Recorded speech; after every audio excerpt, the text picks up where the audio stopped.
Hello students, how are you? Hope all of you are fine at your home.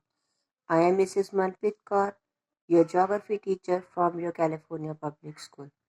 Yes dear kids, today's date is 26 November 2020 and today we are starting the new chapter of 7th class, chapter number 8, and its name is Energy and Power Resources. So in this chapter we have to discuss about the introduction of the sources of energy, that are the two types, renewable and the non-renewable resources. Renewable energy resources included solar power, hydropower and wind power. Next is non-renewable energy resources are coal and petroleum. Next is hydroelectricity projects.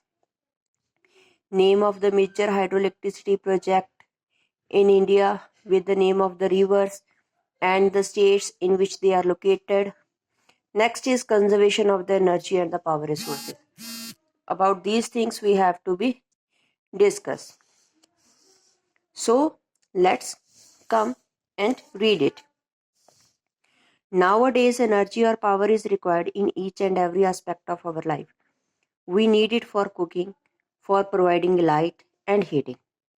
कहते आजकल हमें हर एक चीज़ में require है energy की और power की, चाहे कुकिंग करनी हो, चाहे लाइट जगानी हो, चाहे कोई भी चीज़ को हीट करना हो, to run various means of transport के लिए, फैक्ट्रीज को रन करने के लिए, मशीन्स को चलाने के लिए वी नीड अ एनर्जी और power resources.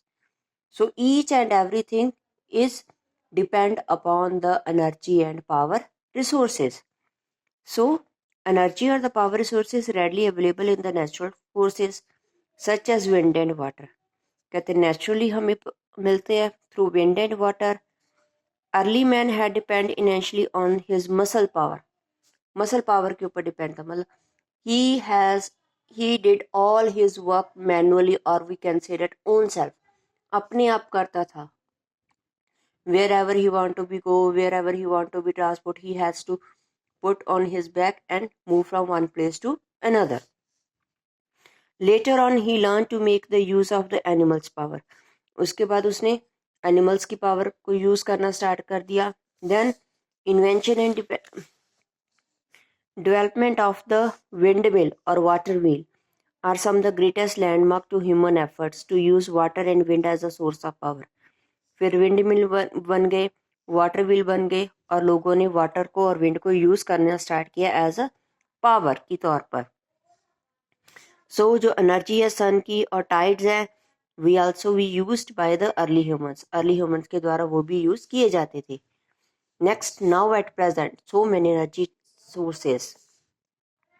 Energy or power resources is derived from the heat released where fuel of the different types are the burnt. कहते हीट रिलीज होती है फ्यूल से जो डिफरेंट टाइप्स के होते हैं वो जब बर्न्ट होते हैं, जलते हैं. The new sources of power such as जैसे कि coal, mineral oil, natural gas, hydro electricity, nuclear and thermal power. These are the sources of the power and have dominated the present industrial development in the world. और जो present industrial development है वो किसके ऊपर depend है? On these sources के ऊपर industrial development totally dependent. Next is various sources of energy और power can be grouped under the conventional firewood. कहते कन्वेक्शन कहते हैं जिसमें फायरवुड आ जाती है, coal, petroleum, natural gas and electricity. और नॉन कन्वेक्शनल रिसोर्सेज पावर आ जाती है solar energy, wind energy, nuclear energy, biogas, tidal, geothermal energy. These are the convectional and non-convectional resources. So we can classify the power and energy source as the renewable and the non-renewable. कहते two types के हैं, renewable and non-renewable. Renewable जो हम फिर से renew कर सकते हैं, these are called the renewable resources. So let's discuss renewable resources. In the 18th and the 19th century, most of the people in the world used wood for cooking or heating homes. कहते 19 और 18 century से हम would use करते हैं खाना पकाने के लिए और घरों को गर्म करने के लिए. But today many new sources of power has been introduce. काफ़ी न्यू सोर्सेज इंट्रोड्यूस हो गए हैं and need of the power has has also increased many times. जैसे जैसे हम न्यू टेक्नोलॉजी यूज करेंगे we also need the power resources की भी हमें ज़्यादा ज़रूरत पड़ेगी. So main sources of energy हमारे आजकल कौन से हैं? Coal and petroleum comes from the fossil fuels. कहते हैं जो फॉसिल फ्यूल्स होते हैं, fossil fuels means remains, or we can say the dead remains of the plants and the animals that are buried under the earth. These are called the fossil fuels. So which are limited in amount and are not be even distributed. कहते जिनकी amount भी limit है, ठीक है, और वो हर एक जगह पर अवेलेबल नहीं है. They are not available at each place, और we can say that at every place. Earth के ऊपर हर एक प्लेस पर अवेलेबल नहीं है.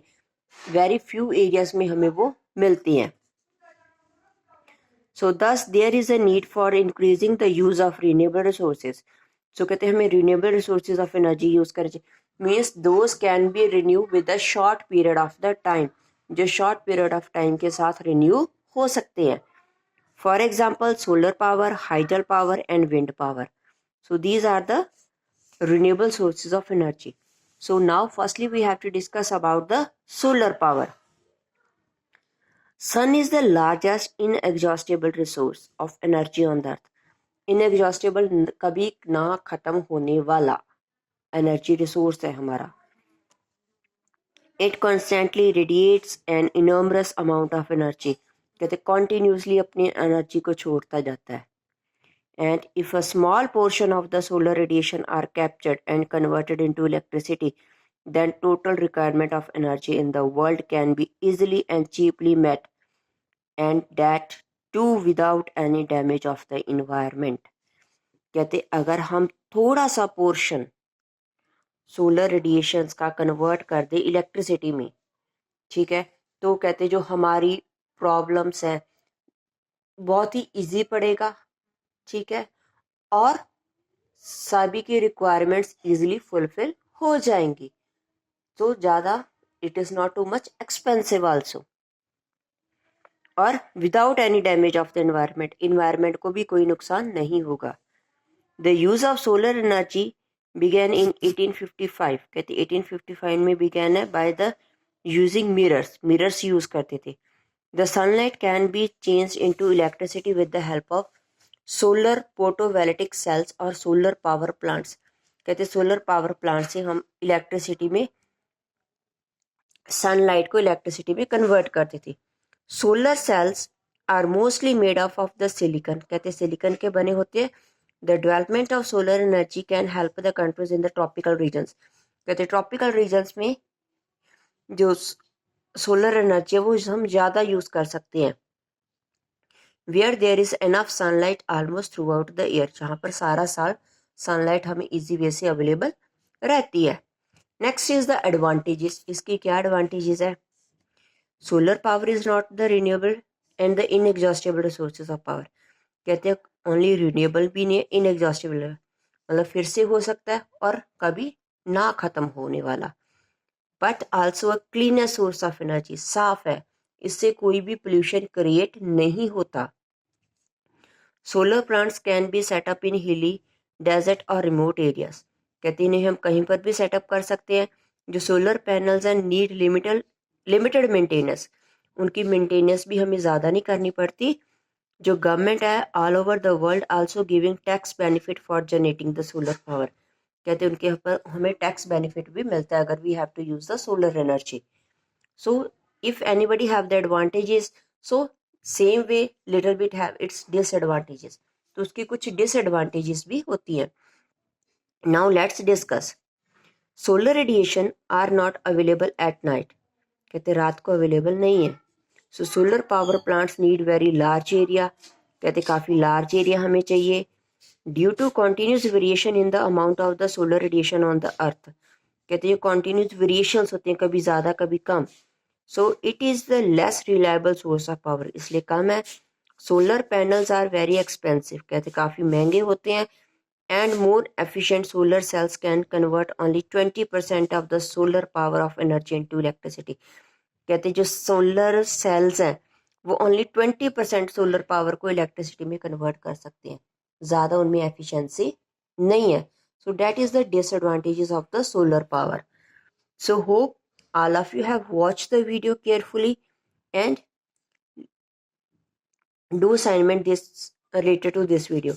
In this video we have to discuss about the resources, which type of resources used in the old time and now at present, renewable resources and the non-renewable. Firstly we have to discuss about the renewable resources. In between, first only one we have to discuss, that is the solar power.